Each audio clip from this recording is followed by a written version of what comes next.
Here's 3 tips for how to improve with this primal hunter. Fenris to start may look like a ferocious predator, ready to leap into melee and shred his opponents. However, Fenris is best played as a mid-range mobile artillery platform instead, taking advantage of the arcing mortar cannon on its back.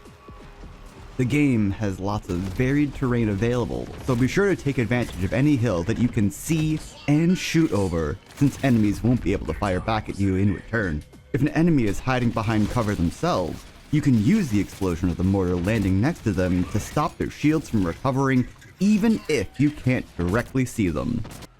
Fenris' blink ability is one of the best in the game for escaping or chasing people down, since it allows you to go over otherwise unpassable terrain.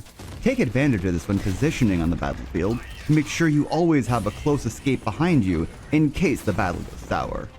Hold Q to start aiming the blink ability, and before you release it, make sure that you take note of the distance the ability says it will travel.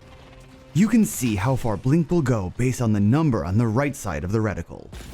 This should help you better make those tight jumps over terrain, or to make sure that you're making the most of this ability by covering as much distance as possible when you use it out in the open. Lastly, the Plasma Arc is a very strong ability that has the potential to do tons of damage. The Lightning mod sends it out faster, but gives you less control over the movement of the orb, while the Thunderbolt mod slows down the orb and gives you a lot more control. The Lightning mod increases the final explosion range and damage based on how far the orb has traveled. Meanwhile, the Thunderbolt mod allows you to maneuver the orb from behind or around cover to hit hiding opponents.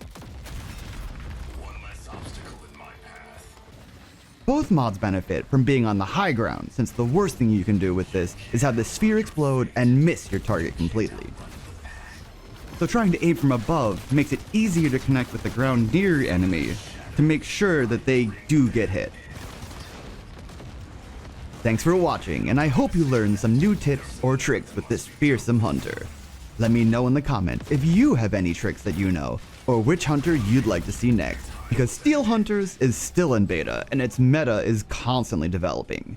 And that's why, if you're just getting started with Fenris or looking for ways to get better,